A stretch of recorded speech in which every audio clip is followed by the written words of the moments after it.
Assalamualaikum warahmatullahi wabarakatuh. Perkenalkan, nama saya Haji Pangestu eh, dengan RP 50612510006 dari Departemen Teknik Geomatika Prodi Teknik Pertambangan. Yang terhormat Bapak dosen selaku pengajar geofisika di Teknik Pertambangan. Di sini saya akan menjelaskan chapter 13 yang judul erosi massal. Tektonik modern menjelaskan bagaimana batuan mengalami deformasi dan mengapa kita memiliki pegunungan eh, dan mengapa kita memiliki pegunungan bab ini dan bab 16 hingga 20 membahas proses permukaan, interaksi antara batuan udara dan air sebagai respon terhadap gravitasi di atu dekat permukaan bumi. Hampir semua fitur yang kita lihat sebagai bentuk lahan gunung yang bulat atau berbukit, lembah, sungai,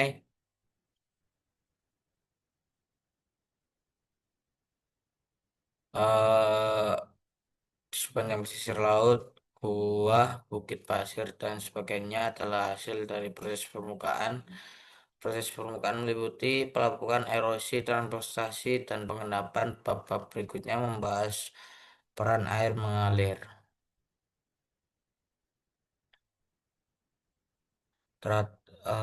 Pergerakan di massa adalah pergerakan di mana batuan dasar, puing-puing batuan atau tanah bergerak ke bawah lereng secara massal atau sebagai satu kesatuan karena tarikan gaya gravitasi. Pergerakan massa mencakup pergerakan begitu lambat sehingga hampir tidak terasa,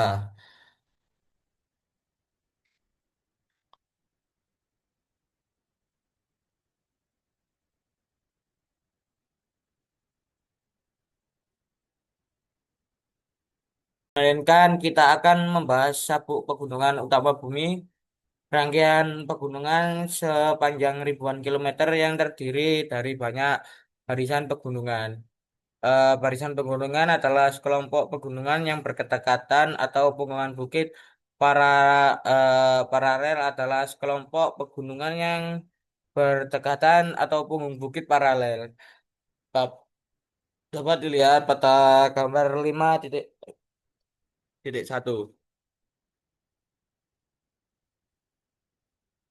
Yang selanjutnya peta pada gambar 5.2 menunjukkan bahwa sebagian besar pegunungan di dunia berada dalam rangkaian pegunungan panjang yang membentang,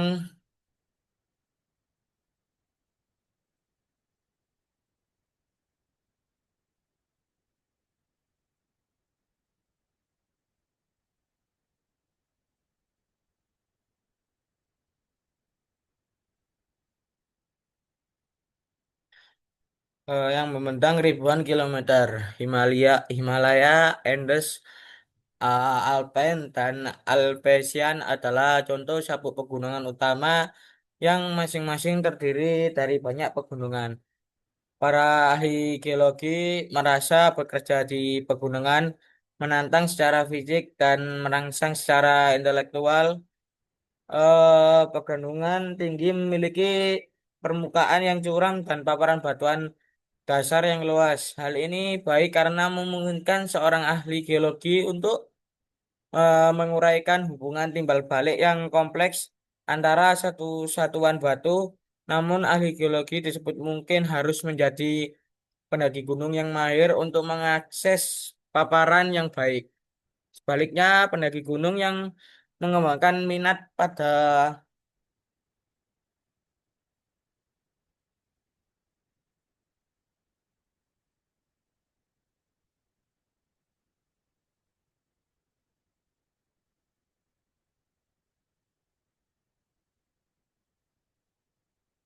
sisi lain, batuan dasar yang penting untuk menafsirkan geologi lokal mungkin terkubur di batuan dasar yang penting. untuk menyaksikan geologi lokal untuk mungkin terkubur di bawah gletser atau talus dari runtuhan batu. Sabuk pegunungan berbeda satu sama lain karena masing-masing telah mengalami kombinasi peristiwa unik yang berkontribusi pada karakteristiknya saat ini. Faktor-faktor yang pengendali utama yang berinteraksi satu sama lain selama sejarah panjang sabuk pegunungan adalah deformasi intens. Deformasi ini terutama merupakan kompresi dan mengakibatkan pelipatan dan patahan yang intens pada batuan sedimen dan vulkanik. Di kedalaman deformasi mengakibatkan foliasi yang menyertai metaforisme. Vertikal sabuk pegunungan baik selama maupun setelah orogeni dijelaskan oleh isotasi. Dijelaskan pada bab satu dan bab 2 penyusian isotalik berarti kerak benua yang lebih tebal cenderung melayang lebih tinggi di mantel daripada kerak yang lebih tipis. Pelapukan dan erosi. Laju dan sifat pelapukan dan erosi dipengaruhi oleh banyak faktor, seperti iklim, jenis batuan, dan ketinggian daratan di atas permukaan laut. Pendekatan sistem bumi digunakan untuk memahami interaksi geosfer, atmosfer, dan hidrosfer dalam pembentukan pegunungan. Dapat dilihat pada kotak 5.1.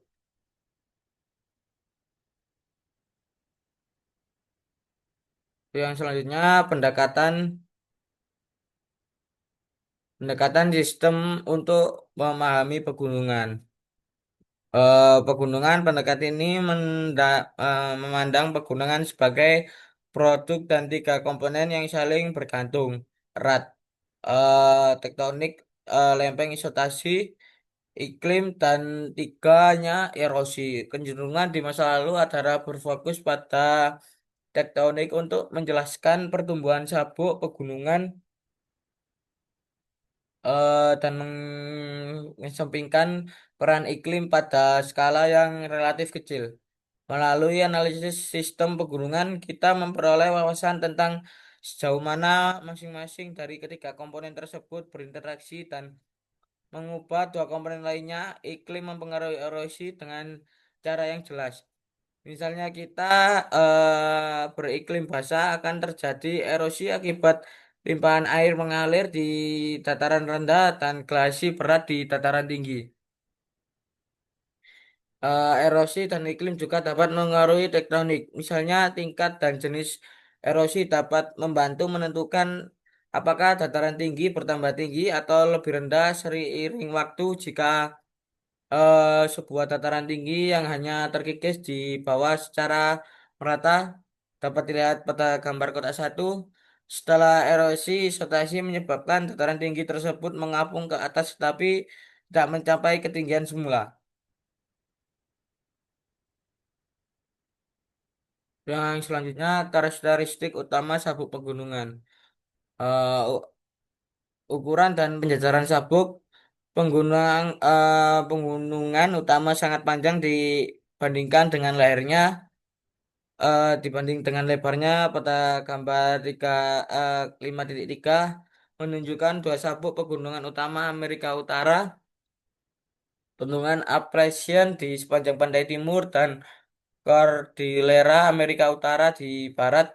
Beberapa pegunungan yang lebih dikenal di Cordillera Amerika Utara seperti Sierra Nevada dan Pegunungan Rocky diberi label. Perhatikan bahwa sabuk pegunungan di Amerika Serikat, Amerika Utara cenderung sejajar dengan garis pantai.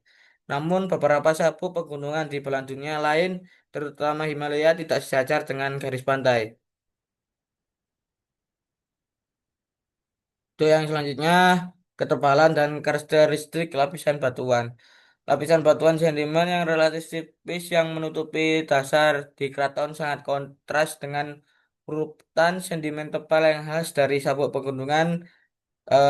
Pada gambar 5.4 sabuk pegunungan batuan sedimen berlapis umumnya memiliki ketebalan lebih dari 10 km Kita sekarang tahu bahwa ketebalan urutan batuan sedimen yang sebagian besar diendapkan di laut adalah awalnya diendapkan di tepi benua, landas kontinen, dan lereng benua dilihat pada bab 3. Jika batuan sedimen sebagian besar berupa serpi, batu pasir, dan batu kapur, kita dapat menyimpulkan bahwa pengendapan laut berada di tepi benua pasif. Jika sedimen memiliki komponen material vulkanik yang signifikan, lingkungan pengendapan adalah tepian benua yang aktif. Batuan sedimen di keraton mungkin tidak menunjukkan deformasi atau mungkin telah melengkung secara perlahan menjadi cekungan dan kuba di atas ruang bawah tanah. Yang selanjutnya pola lipatan dan sesar.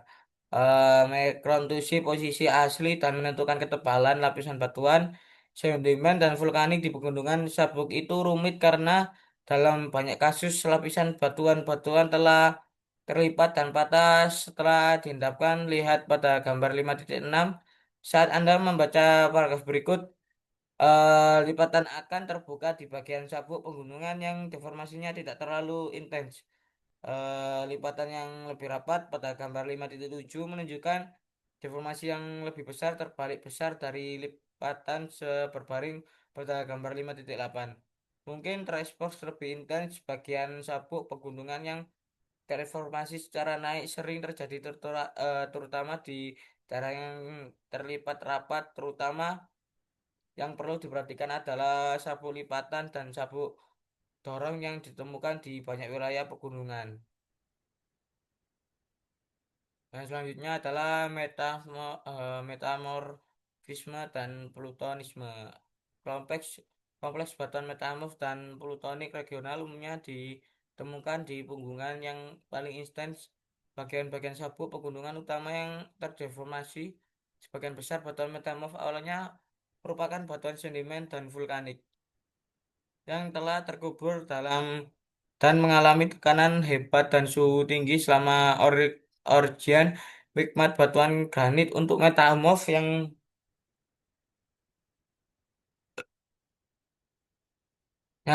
pada tingkatnya lebih dari di kerak bumi, di mana suhu yang lebih tinggi menyebabkan pencairan sebagian batuan. Dan selanjutnya ketebalan dan kepadatan batuan. Inventifikasi geofisika menghasilkan informasi tambahan tentang pegunungan dan kerak benua sebagaimana dibahas dalam bab 2 tentang interior bumi. Pengukuran gravitasi menunjukkan bahwa batuan kerak benua termasuk sabuk pegunungan.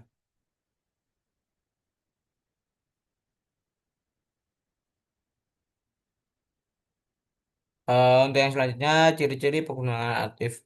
Gempa bumi yang sering terjadi merupakan ciri khas bagian sabuk pegunungan yang secara geologis muda dan dianggap masih aktif. Selain itu, palung laut dalam ditemukan sejajar dengan banyak anak muda. Sabuk pegunungan Andes misalnya, palung-palung terletak di lepas pantai busur kepulauan yang dapat dianggap sebagai pegunungan yang sangat muda. Evolusi sabuk pegunungan. Oregani dan konfigurasi lempeng seperti yang telah dijelaskan sebelumnya, setiap origami merupakan episode deformasi intens batuan di suatu wilayah. Deformasi ini biasanya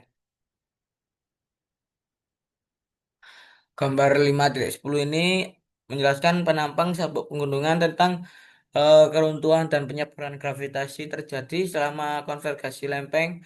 Panah merah menunjukkan aliran batuan sesar terjadi pada batuan rapuh di dekat permukaan.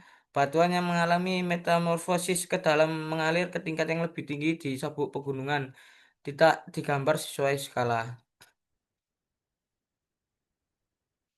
Batuan ultrafik di sabuk pegunungan dari mantel ke beta tax. Oleh batuan metamorf dan plutonik, batuan ultamik cenderung membentuk dalam zona-zona panjang dan sempit yang sejajar dengan tren sabuk pegunungan. Para ahli geologi menganggap sebagian besar batuan ultramik merupakan material mantel yang terbentuk akibat patahan ke dalam kerak bumi selama proses pembentukan gunung. Beberapa batuan ultramik adalah ditemukan Presisi dengan batuan vulkanik dan sedimen yang diendapkan di laut dalam urutan Ophelia dijelaskan dalam bab 3 tentang dasar laut. Ophelia dianggap sebagai segmen dan bekas kerak samudra bernama mantel di bawahnya.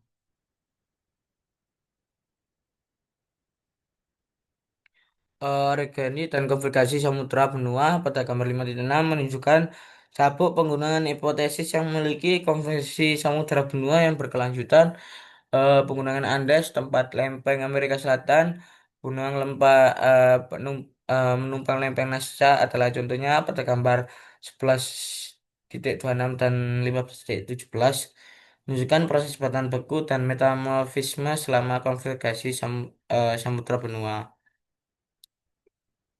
Konvergasi busur benua terkadang busur pulau bertabrakan dengan benua pada gambar 5.11 saat busur dan benua bertemu dasar laut di antaranya hancur akibat subduksi. Ketika tumbukan terjadi busur seperti benua terlalu ringan untuk disubduksi, konversi kedua lempeng yang berkelanjutan dapat menyebabkan dasar laut yang tersisa lepas dari busur dan menciptakan lokasi subduksi baru serta palung baru di arah laut busur.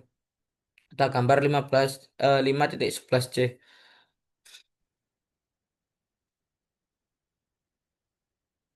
Jenis tumbukan ini tampaknya terjadi pada masa geologis terkini di Nugini Utara, Australia.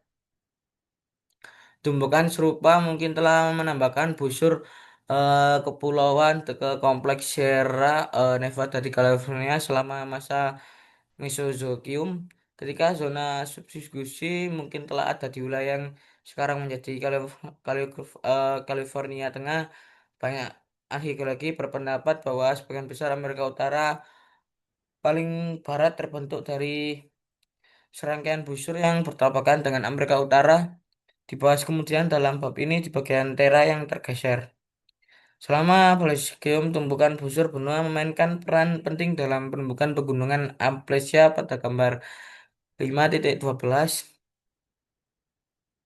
Origami Himalaya dimulai sekitar 45 juta tahun yang lalu ketika India mulai bertabrakan dengan Asia. India awalnya berada di belahan suhu bumi selatan, urutan batuan sedimen tebal yang terbentuk di ketua tepi benua mengalami patahan dan lipatan yang intens. Sabuk lipatan dan dorong terbentuk dan terkikis oleh erosi ke dalam pegunungan yang membentuk Himalaya.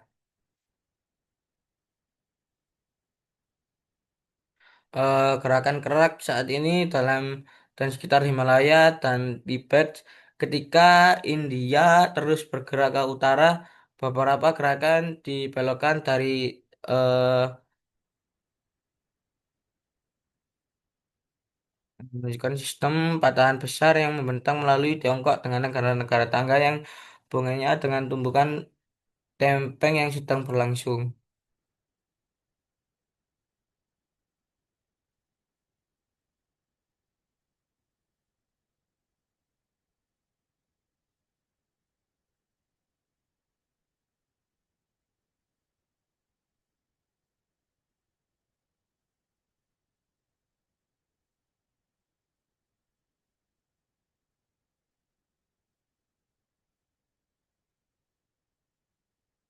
Nah, gambar 5.14 ini pergerakan di dalam dan di sekitar dataran tinggi Tibet bagaimana ditentukan melalui pengukuran sistem permosisian global GPS biru pernah menunjuk ke arah gerakan dan panjangnya menunjukkan kecepatan militer tahun skala di bagian bawah sudut kiri menunjukkan panjang untuk 20 mm per tahun poligon kuning putus-putus menunjuk wilayah misalnya satu adalah Himalaya, enam dataran tinggi Tibet dari Xiang dan kawan-kawannya. Deformasi berkelanjutan dataran tinggi Tibet dari skala sistem penentuan posisi global geologi 2004 Vol 32 Nomor 9 pengangkatan pasca organik dan sesar. Blok setara anorganik berarti mempengaruhi sebagian atau seluruh sabuk pegunungan dan gaya tekan yang berlaku merata. Ada periode pengangkatan yang panjang dan disertai erosi. Penyusuan isolatik terjadi selama orogeni tetap dibayangi oleh gaya horizontal kompresif dari konvergensi lempeng dengan gaya horizontal menjadi tidak signifikan pada air organi. Penyusuan isostatik mengambil alih sebagian proses yang dominan selama jutaan tahun. Wilayah besar di sabuk pegunungan bergerak vertikal ke atas. Erosi dapat mengimbangi pengangkatan dan area tersebut tetap rendah atau pengangkatan dapat sementara melampaui erosi menghasilkan dataran tinggi atau pegunungan. Pegunungan Appalachian saat ini adalah hasil dari pengangkatan dan erosi yang telah menjadi lama organi berakhir pada lebih 250 juta tahun yang lalu. Kerak benua yang lebih tebal mengapung lebih tinggi daripada benua yang stabil. Seiring material terkikis dari pegunungan akibat erosi, pegunungan tersebut mengapung ke atas untuk menegakkan kembali keseimbangan isolatiknya. Pada gambar 5.15 ini, proses ini dianggap sebagai tarikan erosi. Penyusian isoklatik tidak terjadi secara instan. Biasanya akan ada jeda waktu yang cukup lama antara erosi dan penyusian isotaktik seiring penggunungan teknis hingga menjadi dataran rendah.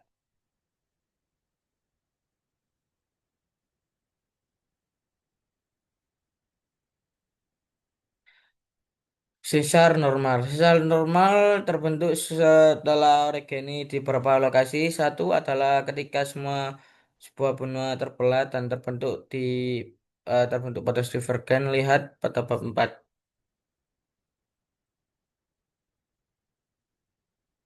Contohnya adalah pecahnya Pangea pada awal Mesozoikum setelah orogeny terakhir di Aplasmar, gambar dan pegunungan serupa di Afrika dan Eropa. Sesar normal juga terbentuk jika sebagian eh, gerak bergerak ke atas isostatik lebih banyak daripada gerak yang berdekatan di beberapa bagian sabuk pegunungan. Gerak bumi pecah menjadi blok-blok yang dibatasi oleh patahan. Jika blok yang terlempar ke atas cukup besar, ia menjadi pegunungan blok patahan. Sesar normal memberikan ketegangan eksistensi horizontal, penarikan regional dari gerak bumi, penyusian vertikal isostatik dari blok patahan memiliki terjadi pada saat yang bersamaan. Delaminasi, hipotesis delaminasi litosfer digunakan untuk menjelaskan batuan vulkanik muda yang disebabkan oleh patahan blok karena tipis dan geologis yang masih muda. Aktivitas cekungan dan pegunungan delaminasi litosfer atau delaminasi adalah terlepasnya sebagian mantel bagian eh,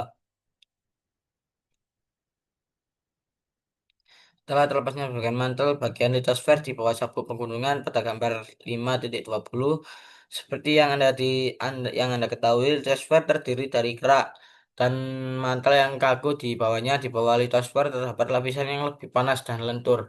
Mantel astonosfer selama orogeny kerak juga seiring mengebalnya mantel litosfer di bawahnya.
Eh, Jika sedimen memiliki komponen material vulkanik yang signifikan, lingkungan pengendapan adalah tepian benua yang aktif.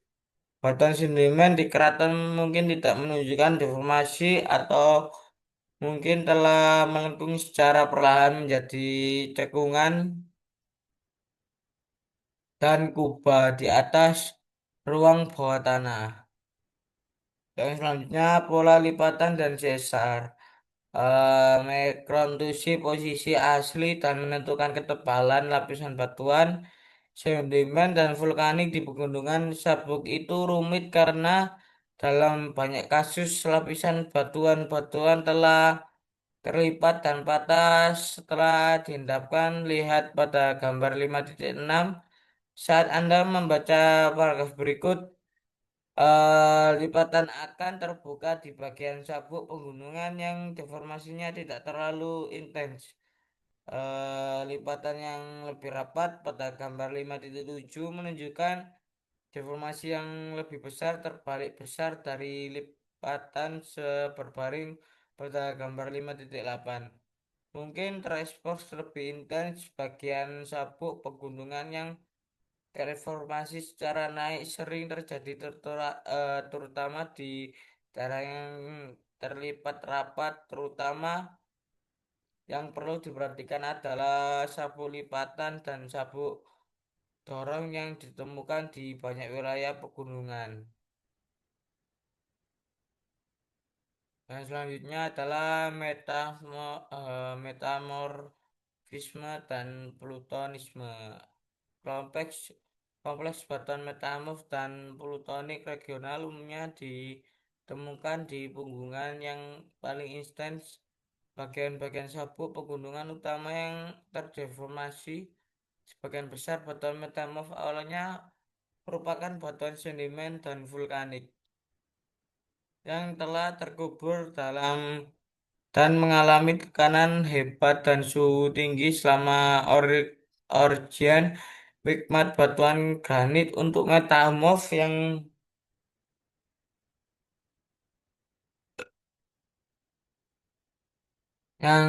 pada tingkatnya lebih dari di kerak bumi, di mana suhu yang lebih tinggi menyebabkan pencairan sebagian batuan.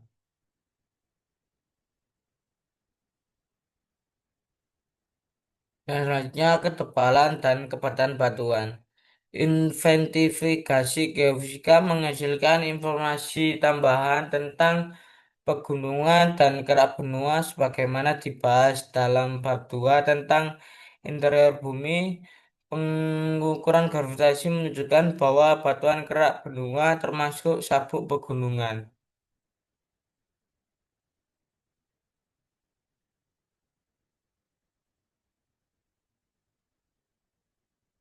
Untuk yang selanjutnya, ciri-ciri pegunungan aktif. Gempa bumi yang sering terjadi merupakan ciri khas bagian sabuk pegunungan yang secara geologis muda dan dianggap masih aktif. Selain itu, palung laut dalam ditemukan sejajar dengan banyak anak muda.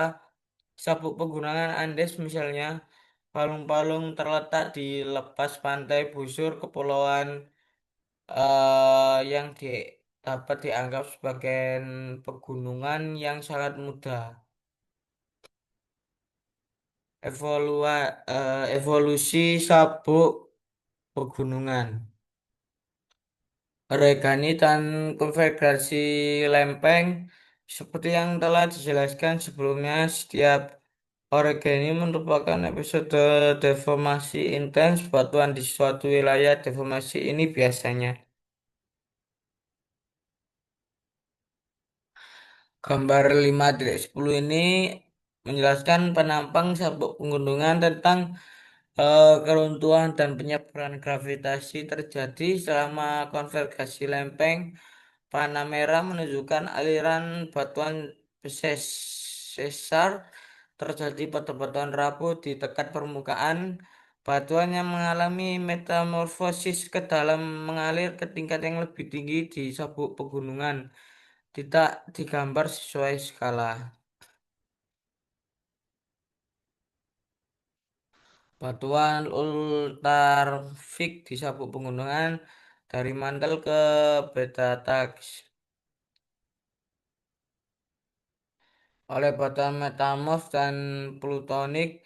Batuan ultramik cenderung membentuk dalam zona-zona panjang dan sempit yang sejajar dengan tren sabuk pegunungan. Para ahli geologi menganggap sebagian besar batuan eh, Vulcanfik merupakan material mantel yang terbentuk akibat patahan ke dalam kerak bumi selama proses pembentukan gunung.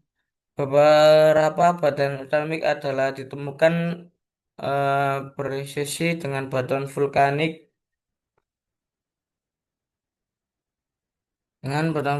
dan sedimen yang diendapkan di laut. Dalam urutan Ophelia dijelaskan dalam bab 3 tentang dasar laut. Ophelia dianggap sebagai segmen dan bekas kerak samudra bernama mantel di bawahnya.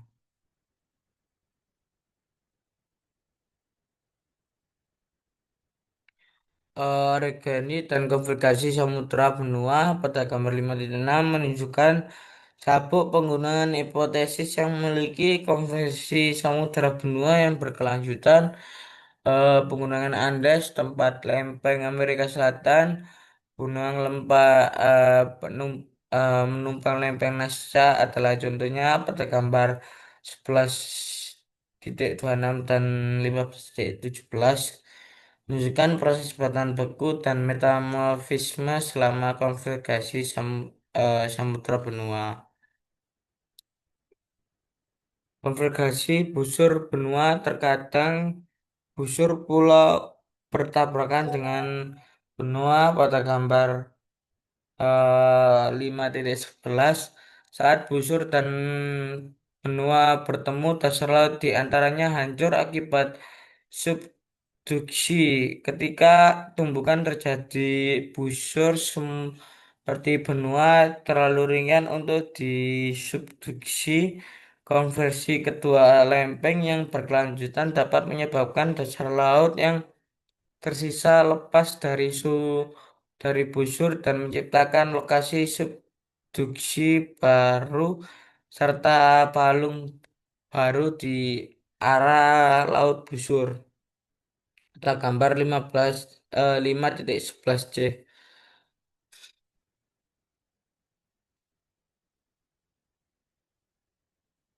Jenis tumbukan ini tampaknya terjadi pada masa geologis terkini di Nugini Utara, Australia. Tumbukan serupa mungkin telah menambahkan busur kepulauan ke kompleks Sierra Nevada di California selama masa Mesozoikum. Ketika zona subduksi mungkin telah ada di wilayah yang sekarang menjadi California Tengah. Banyak ahli geologi berpendapat bahwa sebagian besar Amerika Utara paling barat terbentuk dari serangkaian busur yang bertabrakan dengan Amerika Utara. Dibahas kemudian dalam bab ini di bagian tera yang tergeser. Selama Paleozoikum, tumbukan busur benua memainkan peran penting dalam penumbukan pegunungan Appalachia pada gambar 5.12. Origami Himalaya dimulai sekitar 45 juta tahun yang lalu ketika India mulai bertabrakan dengan Asia. India awalnya berada di belahan bumi selatan, urutan batuan sedimen tebal yang terbentuk di ketua tepi benua mengalami patahan dan lipatan yang intens. Sabuk lipatan dan dorong terbentuk dan terkikis oleh erosi ke dalam pegunungan yang membentuk Himalaya.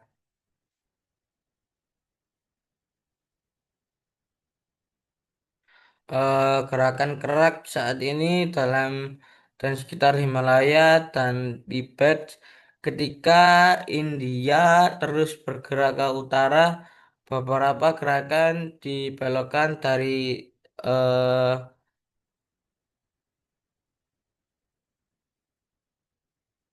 menunjukkan sistem patahan besar yang membentang melalui Tiongkok dengan negara-negara tangga yang hubungannya dengan tumbukan tempeng yang sedang berlangsung.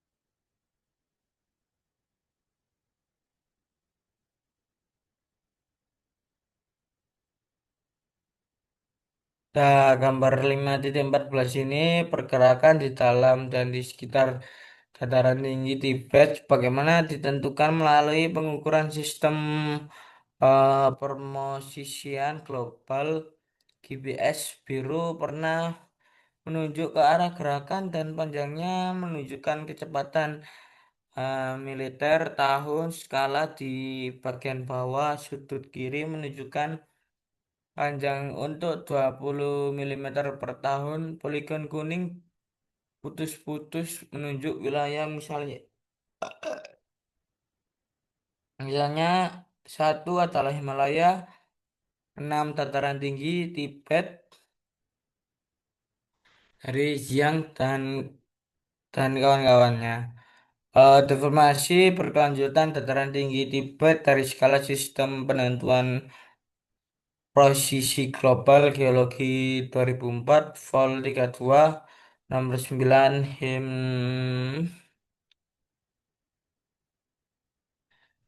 pengangkatan pasca organik dan sesar. Blok setara anorganik berhenti mempengaruhi sebagian atau seluruh sabuk pegunungan dan gaya tekan yang berlaku merata. Ada periode pengangkatan yang panjang dan disertai erosi.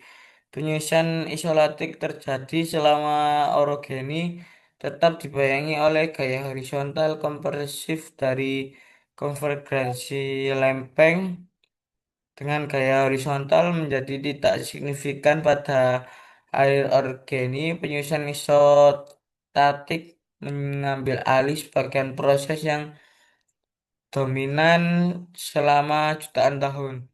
Wilayah besar di sabuk pegunungan bergerak vertikal ke atas. Erosi dapat mengimbangi pengangkatan dan area tersebut tetap rendah atau pengangkatan dapat sementara melampaui erosi menghasilkan dataran tinggi atau pegunungan. Pegunungan Appalachian saat ini adalah hasil dari pengangkatan dan erosi yang telah menjadi lama organi berakhir pada lebih 250 juta tahun yang lalu. Kerak benua yang lebih tebal mengapung lebih tinggi daripada benua yang stabil. Seiring material terkikis dari pegunungan akibat erosi, pegunungan tersebut mengapung ke atas untuk meredakan kembali keseimbangan isolatiknya. Pada gambar 5.15 ini, proses ini dianggap sebagai tarikan erosi, penyusian isoklatik tidak terjadi secara instan. Biasanya akan ada jeda waktu yang cukup lama antara erosi dan penyusian isotaktik seiring penggunungan teknis hingga menjadi dataran rendah.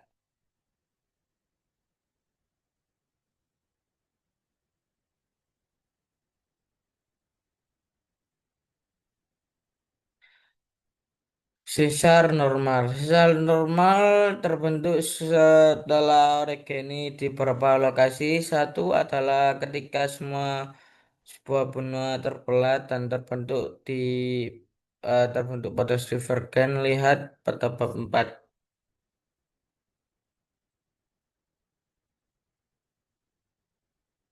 Contohnya adalah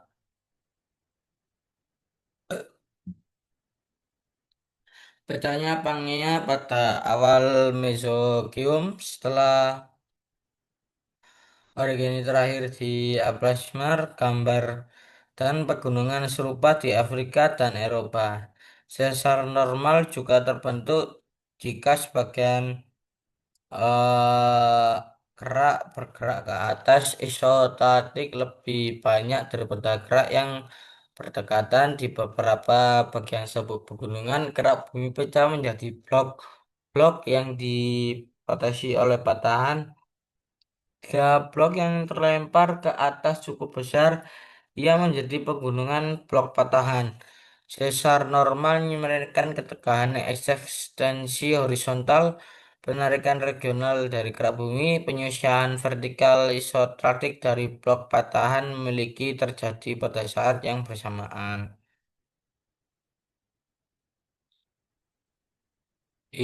Delaminasi, hipotesis delaminasi litosfer digunakan untuk menjelaskan batuan vulkanik muda yang disebabkan oleh patahan blok karena tipis dan geologis yang masih muda.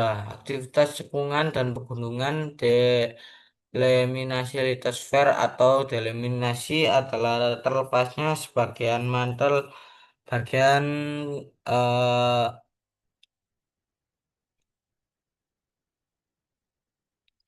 Setelah terlepasnya bagian mantel, bagian litosfer di bawah sabuk pegunungan pada gambar 5.20 seperti yang Anda ketahui, litosfer terdiri dari kerak dan mantel yang kaku di bawahnya. Di bawah litosfer terdapat lapisan yang lebih panas dan lentur. Mantel astonosfer selama orogeni kerak juga seiring mengebalnya mantel litosfer di bawahnya.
Eh, Pertumbuhan benua, benua membesar seiring dengan evolusi sapu pegunungan di sepanjang tepinya, akumulasi sedimen dan aktivitas batuan beku menambah kerak benua di luar garis pantai sebelumnya.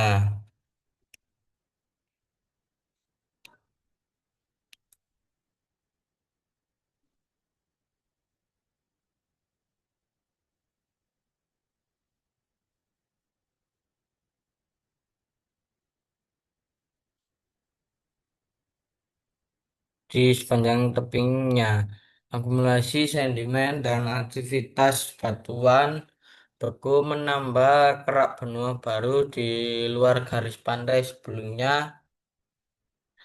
Pada era Paleozoikum, pegunungan Appalachia ditambahkan ke wilayah timur Amerika Utara, dan selama era Mesozoikum dan Kenozoikum, benua tumbuh ke arah barat karena akumulasi dan proses organik di banyak bagian yang sekarang disebut Cordillera.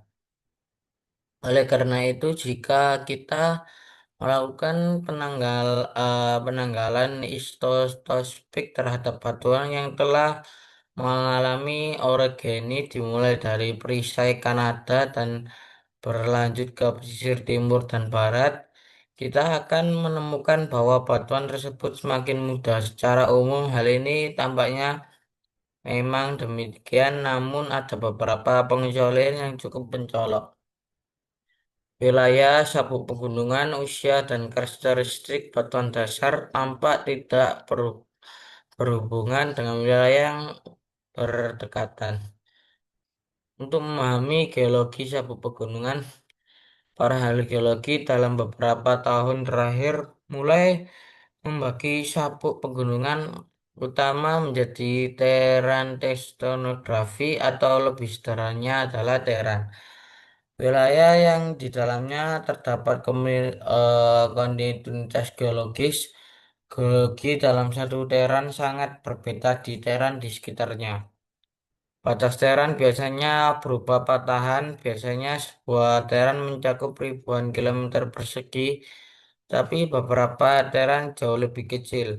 Alaska dan Kanada bagian barat telah dibagi oleh beberapa ahli geologi menjadi 50 teran. Gambar pada 52.1 ini, teran dinamai berdasarkan fitur geografis utama, misalnya Wargensio yang sebagaimana sekarang berada di Alaska dan Kanada, dengan fragmen di Wellington dan Idaho. Menurut beberapa ahli geologi, dinamai berdasarkan penggunaan Wrangell di Alaska. Banyak teran tampaknya terbentuk di tempat sebagai akibat akumulasi dan orogeni di sepanjang tepi benua. Teran lainnya memiliki jenis dan umur batuan yang tampak tidak berkaitan dengan geologi sabuk pegunungan lainnya dan disebut teran tersangka, yaitu teran yang mungkin tidak terbentuk di lokasinya eh, saat ini. Jika bukti menunjukkan bahwa suatu teran tidak terbentuk di lokasinya saat ini di suatu benua, teran tersebut dianggap sebagai teran tereksi. Teran bereaksi yang terbukti oleh menempuh jarak yang sangat jauh dikenal sebagai teran eksotis. Nah, udah selesai penjelasan dari saya tadi. Kurang lebihnya mohon maaf. Assalamualaikum warahmatullahi wabarakatuh.